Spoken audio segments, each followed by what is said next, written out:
RT1, il est 13 heures. Bonjour à toutes et à tous, voici les titres. En Côte d'Ivoire, l'ouverture hier dans la commune de Cocody des travaux de l'Africa CEO Forum édition 2023. Les participants, chefs d'entreprise et de gouvernement, doivent définir une riposte africaine aux différentes crises mondiales. Cérémonie d'ouverture présidée par le chef de l'État, Alassane Ouattara. Célébration hier de la journée internationale de lutte contre la pêche illicite. Ce fléau détruit les écosystèmes, entraîne des pertes d'emplois, détériore gravement les ressources alimentaires et financières. En Côte d'Ivoire, le gouvernement est à pied d'œuvre pour résoudre le problème. Enfin, la circulation est désormais rétablie à Sinimafia, dans la région sud-est de la Côte d'Ivoire. Une grande partie de cette route s'était fissurée en raison des fortes pluies. La 9e édition de l'Africa CEO Forum s'est donc ouverte hier en Côte d'Ivoire, dans la commune de Cocody. Les participants, chefs d'entreprise et de gouvernement, doivent définir une riposte africaine aux différentes crises mondiales. À noter que le président de la République, Alassane Ouattara, a procédé à l'ouverture de ce grand rendez-vous. Le point dans ce reportage de Viviane Haïm. Plus de 2000 participants venus de 70 pays du monde et d'Afrique à l'ouverture ce lundi 5 juin de l'Africa CEO Forum édition 2023. Décideurs politiques, patrons d'entreprises, hommes d'affaires, responsables de grandes structures privées, ils vont partager leurs expériences, nouer des partenariats d'affaires. L'objectif étant d'activer le développement du secteur privé en Afrique. Venus prendre part les chefs de gouvernement du Cameroun, du Maroc, du Gabon, de Sao Tomé et Principe. Le président de la République, Alassane Ouattara, a apporté par sa présence un cachet spécial à l'événement. La Côte d'Ivoire est devenue l'un des plus grands hubs économiques du continent. C'est une économie résolument engagée dans l'émergence, dans la diversification et qui a désormais au cœur de sa stratégie le secteur privé. Il a contribué à plus de 75% au doublement du PIB au cours des 10 dernières années. C'est une performance admirable qui mérite d'être saluée et c'est tout l'ADN du Forum. Nous avons identifié à peu près 300 entreprises sur le continent qui font plus d'1 milliard de dollars. Et ces données mettent en évidence deux choses. La première, c'est le retard que nous avons par rapport à certaines régions émergentes. Le Mercosur notamment, l'ASEAN, qui ont proportionnellement le double d'entreprises de plus d'1 milliard de chiffre d'affaires que sur notre continent. Et la deuxième chose, c'est le trop faible rythme de croissance. Sur les 5 dernières années, le nombre d'entreprises de plus d'1 milliard de dollars en Afrique est resté globalement stable. Il y a même des statistiques qui laisseraient à penser qu'elle a légèrement décliné. Alors, comment accroître le nombre de nos champions nationaux ? Comment faire de certains d'entre eux des acteurs de classe mondiale ? Vaste chantier qui va polariser les échanges entre participants. Dans leurs interventions, le directeur général de la Société financière internationale, la SFI, organisation du groupe de la Banque mondiale consacrée au secteur privé, et le Premier ministre ivoirien Patrick Achi, au nom du président de la République Alassane Ouattara, ont apporté chacun un éclairage sur le sujet. Les secteurs porteurs qui sont les vecteurs de la croissance future. Je citerai en premier lieu les secteurs de l'agroalimentaire et de l'agro-industrie. On ne peut pas être mieux placé que la Côte d'Ivoire pour parler de ces secteurs. L'Afrique, à ce jour, est le seul continent qui n'a pas connu sa révolution verte. Je répète, l'Afrique, à ce jour, est le seul continent qui n'a pas connu sa révolution verte. Pour y remédier, il est nécessaire d'avoir une action forte et combinée des partenaires au développement pour susciter et encourager la création de nouvelles chaînes de valeur agricoles pérennes et compétitives à l'international. Comment identifier, faciliter l'éclosion, promouvoir et faire grandir ces leaders économiques, ces champions nationaux africains, potentiellement d'envergure internationale et nécessaires à notre émergence? Il n'y a pas 1000 réponses à ces questions. C'est l'État qui devra s'inviter au rendez-vous de ces grandes mutations de l'histoire. C'est l'État, en partenariat étroit et structuré avec le secteur privé qui devront co-gérer cette transformation.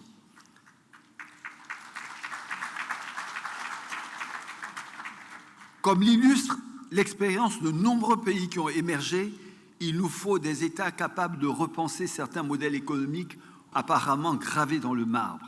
Il nous faut un modèle d'État proactif, stratège et pilote qui définit la vision, assure l'efficacité des services publics, stimule la concurrence et régule une économie qui repose sur le secteur privé comme moteur essentiel de création de richesses et d'emplois.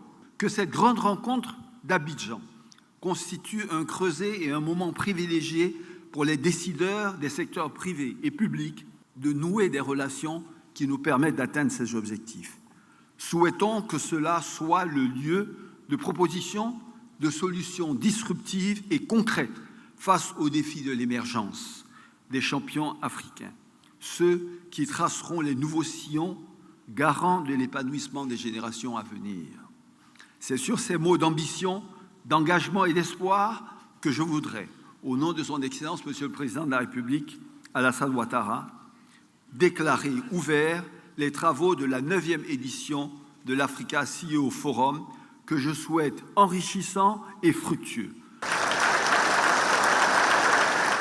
Les travaux du CEO Forum 2023 ont démarré par un panel animé par le Premier ministre marocain Aziz Akanouche et le Premier ministre ivoirien Patrick Hachi. Après la cérémonie d'ouverture de la 9e édition de l'Africa CEO Forum, le président de la République, Alassane Ouattara, a échangé avec plusieurs personnalités, notamment le Premier ministre de Sao Tomé et Principe, un émissaire du président angolais João Lourenço, le directeur Afrique du Fonds monétaire international et enfin le directeur général de la Société financière internationale. Les précisions dans ce reportage de Mahama Traoré. Chaque édition de l'Africa CEO Forum rime avec la présence à Abidjan de hautes personnalités venues du continent. L'édition 2023 ne fait pas exception. Elle enregistre la présence du Premier ministre de Sao Tomé et Principe. Reçu par le président Alassane Ouattara, l'entretien a porté sur l'intensification des liens de coopération entre la Côte d'Ivoire et cet État insulaire d'Afrique centrale. Tout d'abord, saluer le président que je connais depuis quelques années, le féliciter pour l'organisation du forum. Je crois que le forum CEO Africa c'est devenu un incontournable pour la promotion et les échanges et aussi parler de certaines questions qui ont trait à nos relations bilatérales. Également à ce Africa CEO Forum 2023, l'Angola est représenté au plus haut niveau par le ministre d'État, chef de la maison civile du président de la République d'Angola, João Lourenço. L'émissaire est aussi porteur d'un message du chef de l'État angolais à son homologue ivoirien. Et le message principal, c'est surtout l'amitié entre la Côte d'Ivoire et l'Angola. Il manifeste l'intérêt du président João Lourenço pour l'amitié entre la Côte d'Ivoire et l'Angola. Il félicite la Côte d'Ivoire et le peuple ivoirien pour le travail qui a été fait dans la construction du pays.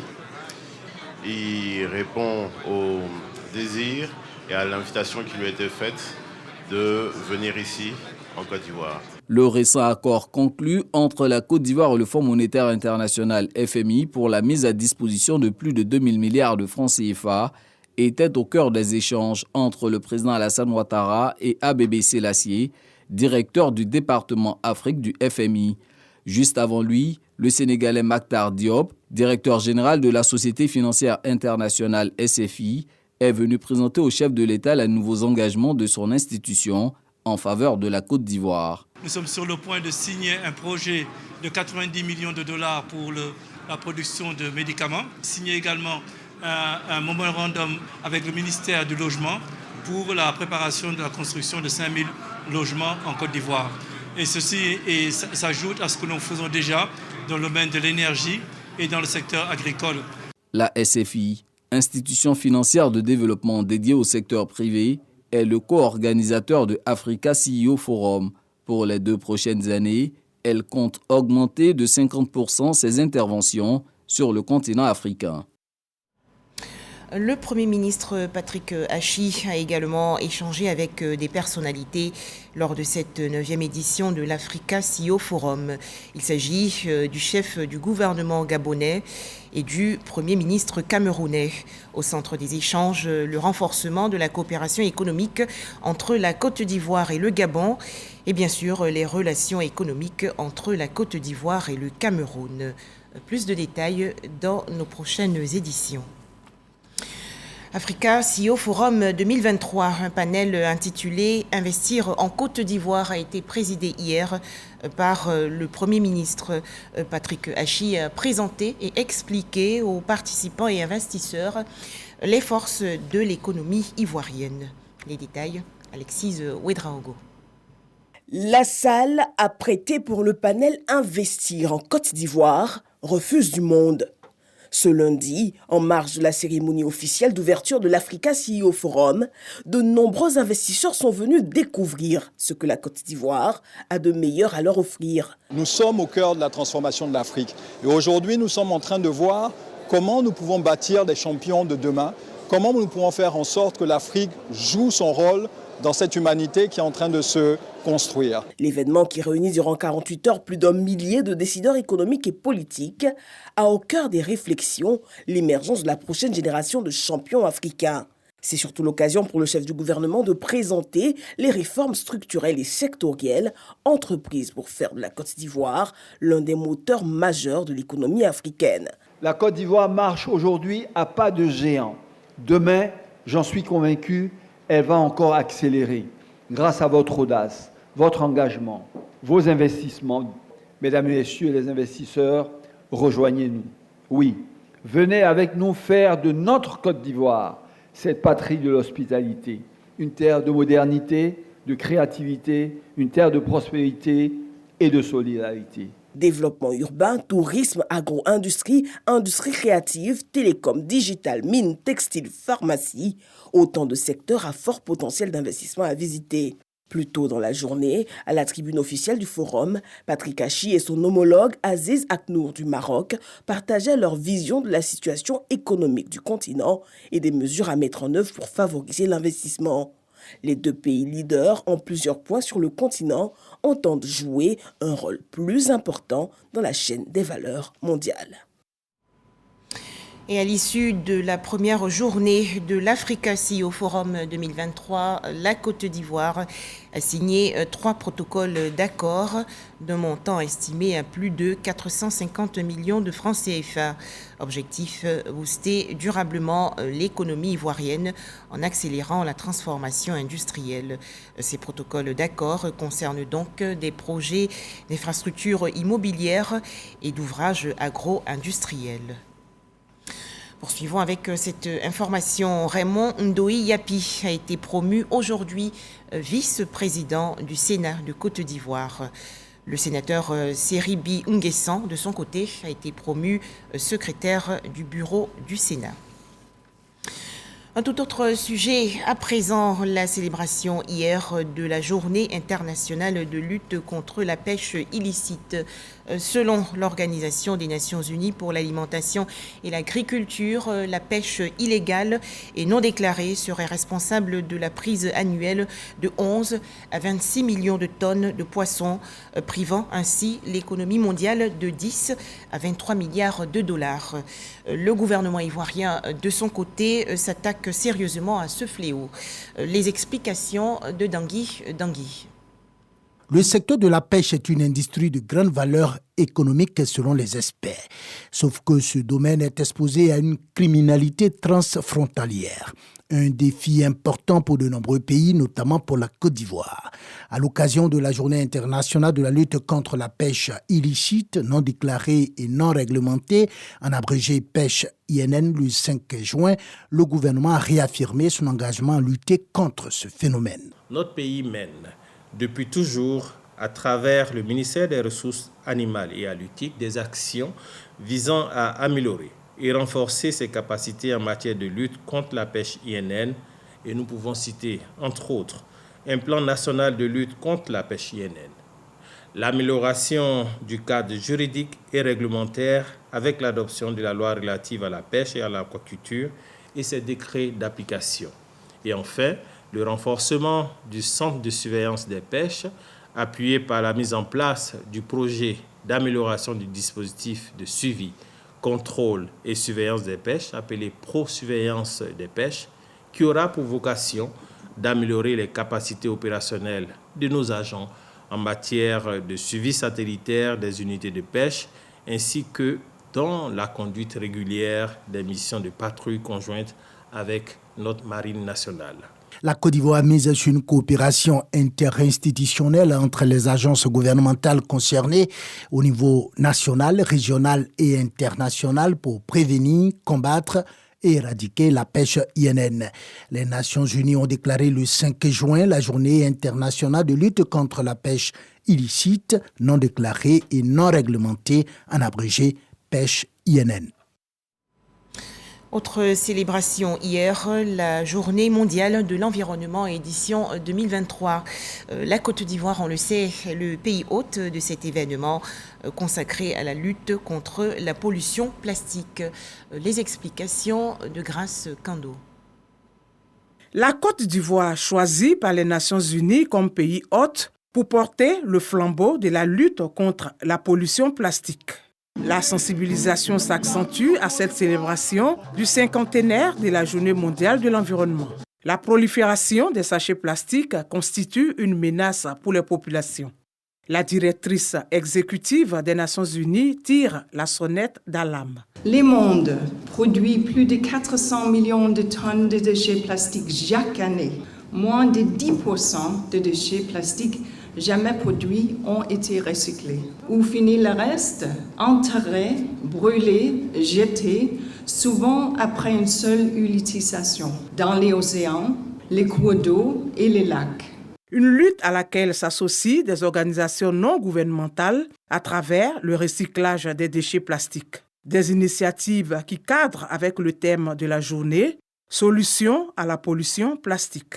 On a les rebuts et les bidons plastiques d'eau qui sont broyés, ensuite bien traités, qui donnent des différentes formes. Et ces différentes formes-là, on les recycle en plaques écologiques et des pavés. On fait le maximum pour réduire le CO2, le taux de carbone éjecté dans l'environnement. Nous avons des objets d'art, comme ces objets qui ont été faits avec du capsule. On a aussi des tableaux.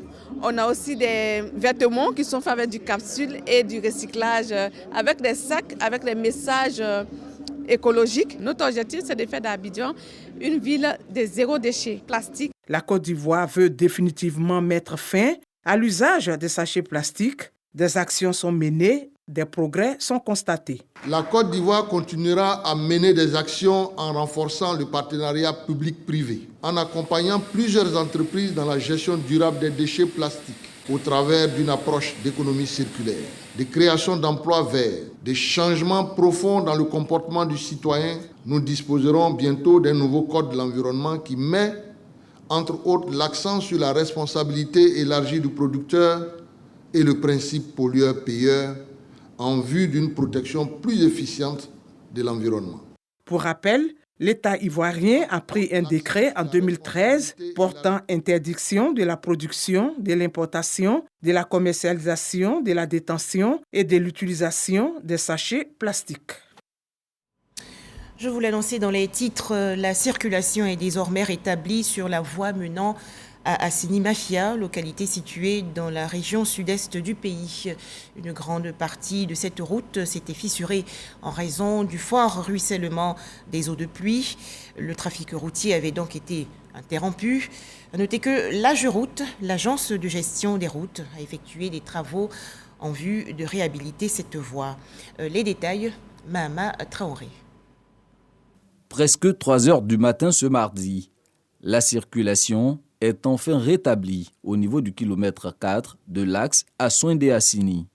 Soulagés, les automobilistes qui attendaient depuis des heures de part et d'autre de la voie peuvent enfin circuler. Leur calvaire a débuté aux alentours de 18h ce lundi lorsqu'un point de fissure a fini par affaisser cette partie de la route. Un témoin raconte les faits. Au début, c'était comme ça, un petit trou. Maintenant, après, regardez, vous allez voir que le sable va commencer à se casser. C'est comme ça, ça s'est cassé. Donc on a commencé à barrer la route, ne pas que les véhicules n'ont qu'à passer à vitesse, quoi. Donc du coup, l'eau a commencé à bouffer un peu en bas du goudron, après c'est le sable qui est en bas. Donc l'eau a commencé à bouffer quand on a vu que même là c'est dégradé, personne ne peut passer. Aussitôt saisi par le maire d'Assini Mafia, l'agence de gestion des routes, AGERoutes, se déploie sur les lieux en début de soirée. La situation est évaluée et prise en main avec le concours d'une entreprise. Il y avait un ouvrage qu'on appelle une batterie de bus qui était à cet endroit. Malheureusement, cette batterie de bus-là s'est affaissée. Donc ça fait environ 33 ans que cette route est mise sur circulation. Je pense qu'aujourd'hui, c'est le premier événement de ce genre que nous notons. Donc ça n'a rien à voir avec des travaux qui ont été réalisés auparavant ou des travaux qui seraient de qualité, comment on le dit, douteuse. La route a été coupée, certes, mais l'eau, en cherchant sa voie, avec quelques habitants qui étaient en danger. C'est aussi pour cela que nous avons fait appel aux sapeurs-pompiers pour qu'ils puissent venir sur le site pour donner les conseils d'usage et appréhender avec nous les risques qu'il faut maîtriser. Après plusieurs remblais de sable, le ruissellement d'eau est freiné. La fissure colmatée, des chargements de gravier sont versés. Un passage temporaire vient ainsi d'être créé. Le temps d'entreprendre un chantier conséquent afin de réparer la section endommagée. Côté lagune, il y a un certain nombre de bâtis qui sont sur le chemin de l'eau. Malheureusement, on sera obligé de reconstituer ces passages-là. Donc, il va y avoir un certain nombre de personnes qui vont connaître des désagréments. Mais nous allons le faire en accord avec la mairie d'Assini pour que notre route soit préservée. Les travaux de réparation du passage fissuré se feront sur plusieurs jours. La circulation, elle, se fera de manière alternée sur le passage temporaire. Les automobilistes sont appelés à plus de vigilance. Restons à Sinimafia, dans la région sud-est du pays. Cette localité a accueilli récemment un bateau ambulance. Objectif, améliorer l'accessibilité des soins de santé dans les régions éloignées. Autre événement à Sinimafia, la pose de la première pierre de l'hôpital général. Pour en parler, Générosa Kouadio et Victorine Yao-Yoboué. Un bateau ambulance médicalisé d'une capacité de 2 à 4 brancards et pouvant embarquer en plus 5 personnes. Cette embarcation de 12 mètres de longueur sur 3 de largeur, entièrement construite en atelier à Abidjan avec des matériaux locaux. Une première en Côte d'Ivoire. Le bateau ambulance vient soulager les populations vivant au bord de la lagune. La mise à l'eau de l'embarcation, suivie de la pose de la première pierre de l'hôpital général d'Assini. 60% de la population habite au bord de l'eau. Les infrastructures se retrouvent dans 2 localités sur les 16. Donc il faut que nous puissions aller vers les 14 autres villages avec les infrastructures sanitaires. C'est ainsi que nous avons pensé à faire un bateau ambulance pour pouvoir évacuer nos malades, nos parents qui sont dans les villages éloignés. Il nous faut des infrastructures qui sont capables de rassurer tous ceux qui viennent. C'est pour ça que le Conseil a accepté que nous puissions lancer cette opération. La représentante du ministre de la Santé, de l'Hygiène publique et de la couverture maladie universelle salue ces initiatives qui accompagnent les actions du gouvernement. Cet hôpital qui est en construction sera une structure qui comportera un bloc opératoire, et une structure de prise en charge des urgences. Et tout cela, ça rentre dans la vision du chef de l'État en termes de rapprochement des soins de santé de nos populations. Et ça, ce sont des gestes qu'il faut encourager parce que c'est la raison pour laquelle le ministère de la Santé accompagne cet acte-là, qui est en fait une amélioration de notre système de santé. Érigée en commune depuis 2018, la commune d'Assini Mafia a une population estimée à environ 25 945 habitants et est une destination très prisée. Toujours en Côte d'Ivoire, le décès d'un enfant de 10 ans emporté par les flots des eaux de ruissellement lors des fortes pluies qui se sont abattues le 1er juin dernier à Williamsville dans la commune d'Adjamé. La ministre de la Solidarité et de la lutte contre la pauvreté, Belmonde Dogo, s'est rendue au chevet de la famille éplorée pour lui apporter le réconfort du gouvernement. La ministre de la Solidarité et de la lutte contre la pauvreté a également rappelé aux populations de redoubler de prudence en cette période de fortes pluies. Le point dans nos prochaines éditions avec Michel Mambo-Sogodogo. Autre actualité nationale, 654 531 candidats à l'assaut hier du certificat d'études primaires élémentaires 2023. Direction tout de suite Bouaké dans la région centre du pays où 8165 candidats ont affronté les épreuves écrites. Mais comment s'est donc déroulée cette session? Les précisions de Boubacar Silla et Soro Corona de RTI Bouaké. Au total, 8165 candidats, dont 701 candidats libres, de la Direction régionale de l'éducation nationale et de l'alphabétisation Bouaké 1 affrontent les épreuves écrites du certificat d'études primaires élémentaires CEP. Le premier examen à grand tirage pour l'année 2023. À Bouaké, c'est l'EPP Belleville-Nord qui a servi de cadre au lancement officiel des épreuves. Occasion pour le secrétaire général de la préfecture d'inviter les candidats à rester concentrés sur leurs sujets. Aux surveillants, Jean-François Vianney demande le respect strict des consignes données par le ministère de l'Éducation nationale afin que ces examens ne soient entachés d'aucune irrégularité. N'ayez pas peur. Ce que je vous demande, c'est d'être concentré sur vos copies. Ne trichez pas. Vous en avez suffisamment dans votre tête. Dans les différents centres, les responsables de l'éducation appellent les parents d'élèves à rester hors des centres afin d'éviter de perturber les enfants. Les dispositions ont été prises. Nous avons, au niveau des enfants, tous les cartables ils ont été fouillés de fond en comble. Tous les cartables ont été déposés au niveau des tableaux. Et ils sont assis seul à seul, chacun a son brouillon, chacun a sa feuille de copie, un surveillant par salle de classe, comme nous l'a recommandé la DECO. Il n'y a aucun parent dans la cour, aucun parent aux abords de la cour de l'école non plus. Pour le CEP, section 2023, les candidats sont rassurants sur la flexibilité des sujets. On ne peut pas être là sans avoir de diplôme en tout cas. Donc, raison pour laquelle on est retourné à l'école. Le métier que je fais, il y a certaines branches qu'il faut que je puisse me perfectionner encore. Le sujet est bon, c'est abordable. À la Draina de Bouaké 1, les épreuves écrites du CEP se déroulent dans 29 centres.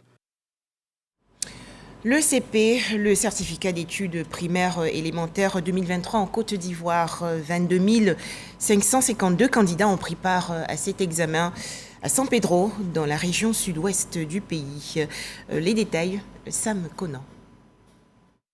Ils sont 22 552 candidats, dont 11 073 filles et 110 candidats libres qui affrontent l'examen du CEP ce lundi dans la région de San Pedro.